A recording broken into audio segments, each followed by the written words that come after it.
は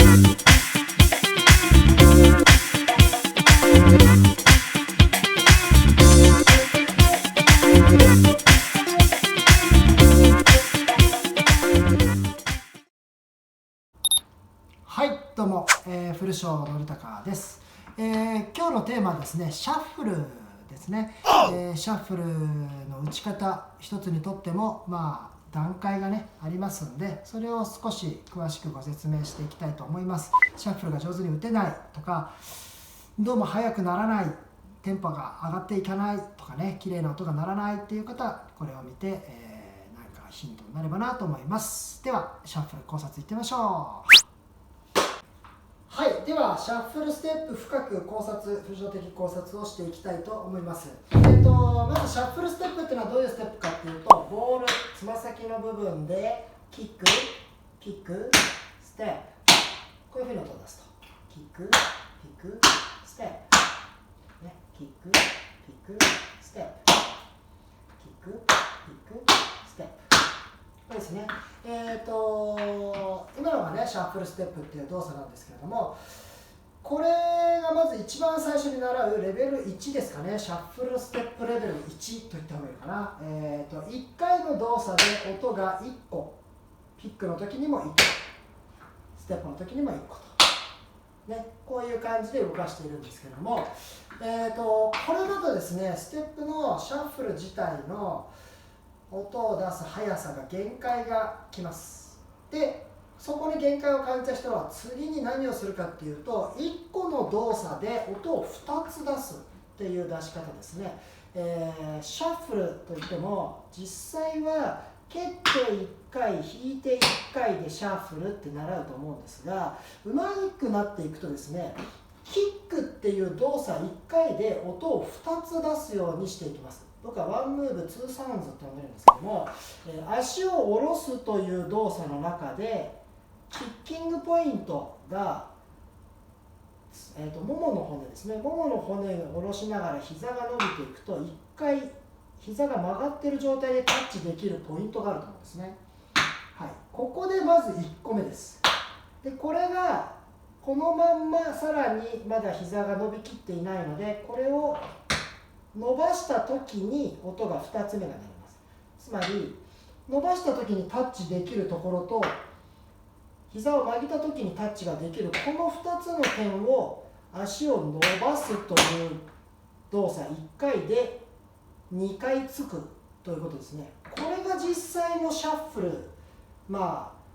前で言ったらスラップですね。スラップ、体重を乗せずに音を2つ下に下ろすだけで音が出す。で、シャッフルの時もこれを使ってます。だから蹴って引き上げてから弾いてるのではなく、下ろして音が2つ出てる。これを使えるようにならないと多分テンポが上がらないですね。最初は1次元の動作、レベル1の人たちはまずステップ、キックアップ、ピック、キックアップ、ステップ、この3つで1、2、3、1、2、3、こういうふうに習うんですけれども、これが1次元の動作ですね。1個の動作で点でつくということですね。で、次は2次元の動作って言ったらいいんですかね。線でつくと。1回の足を伸ばすというラインで、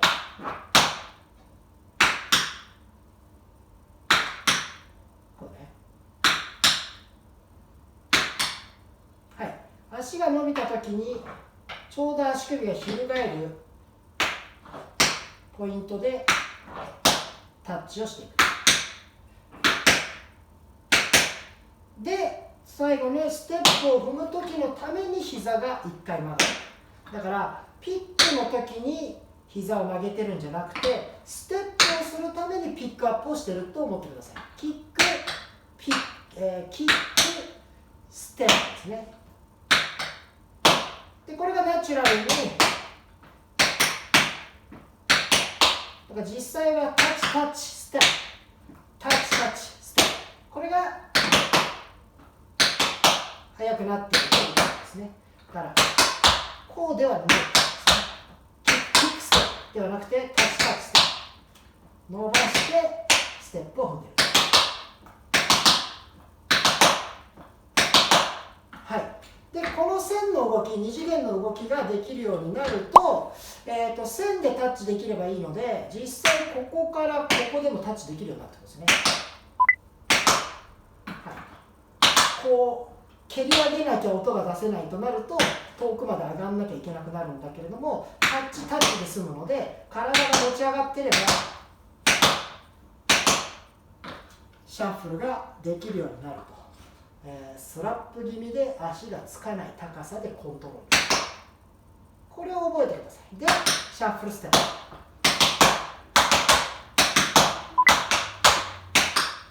前からやる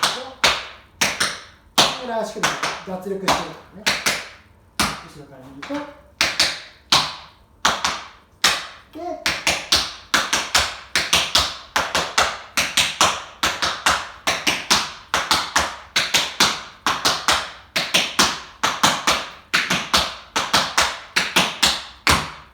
ですね。これが線の動きでやっているシャッフルです。実際は大体皆さんがこういう形で踏んでると思います。はい。今のがレベル2、線の動き、アームーブ2サウンズってことですね。でですね、もう1個ハイレベルのがあって、今度は、立体の動きですね。3次元の動きって言えばいいのかなという動きでシャッフルをやっている方たちがいらっしゃいます。この線の動きに横の動きを足すんです。横の動き、こういう横の動きなんだけども、これが、上下運動、点の動き、上下運動と線の動き、前後運動に横に開く動きが加わってツイスト運動になっている。面の動きというか立体の動きというか、この3次元、実際に横にアウトに開いてひねり潰すように伸ばしていくと、今言ったみたいに上下運動の動きに前後運動の動きが合わさって2次元線の動きになって、それにさらに横移動の動きが入って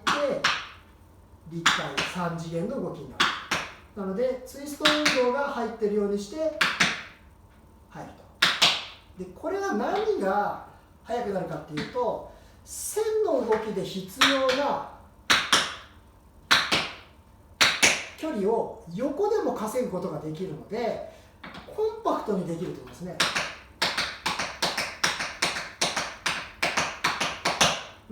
より点に動かしてるんだけれども、点の部分の中でフラップが鳴るぐらいの距離が稼げてるっていうことです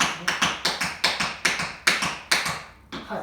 でどこで打ってるんですかっていう問題ありますが、これはね、音色の好みと、あとは骨盤のこの開き具合、内股の人は中側で打つし、ガニ股の人は外で打つ人もいると。なのでこれはちょっと自分の骨盤の柔らかさとかにもよります。で、もちろんアウト3次元のツイストのシャッフル、これを覚えるとアウトに足が入るので、こうガニ股になりやすくなると。そうすると、リズムは速く打てますが、見た目がねガニ股になってる、こういうシャッフルになるね。そうするとアウトに開くよりはインから、フラット、パラレルからインに入れるシャッフルの方が、体の見栄え的には良くなるんで、実際にはこの辺でね打った方がガニ股まで開かなくて良くなったりとかっていうのがありますね。なのでその辺ちょっと自分のスタイルに合わせて、こういうっていうヒップホップみたいなね形のスタイルで振る人はこう膝をアウトにしても、音楽に合ってると思いますけども、例えばジャズとかねバレエ寄りで、ミュージカル寄りでスマートに踊りたい人にはちょっと合わない打ち方かなとなってくると、ちょっとこうインサイドね、インサイドの方でこう足を自分のセンターラインよりも後ろでツイストした方が正面から見たときはラインがきれいに見えるかもしれないですね。この長さを足でツイストするか、腰で横のツイスト横の移動をつけるか、ね、この高さは多分スタイルによって変えることで、ね、肩のラインでツイストをするか、胸のラインでツイストするか、腰のラインでツイストするか、足の股関節のラインでツイストするかですね。線が長くなればなるほど波が到達するまでに時間がかかるので、だいぶシャープに打たないと遠くだと音が、早く握れないってことですね。この近くでツイストした方が、コントロールが、しやすいっていうのかなになりますので、その辺ちょっと研究してもらえるといいと思います。シャッフルで悩んでる方、今のがおそらく皆さんが悩んでるポイントだと思います。蹴って引いて下ろすというシャッフルを覚えたら、次は2次元の動きにチャレンジしてみましょう。ストラップ、蹴って下ろす、これで音を2つ出す、この感覚を足が浮いている状態でできるように、これが2つ目、2次元。はい。で、3次元はこの動きにさらにアウトポジションからツイストで足を入れていく3次元の動き、はい、ですね。肩がきれいに見えたい人はちょっと後ろ気味にしてインサイドに足が入れられるように、ね、してください。それでシャッフルストークを弾くようにして打つのか、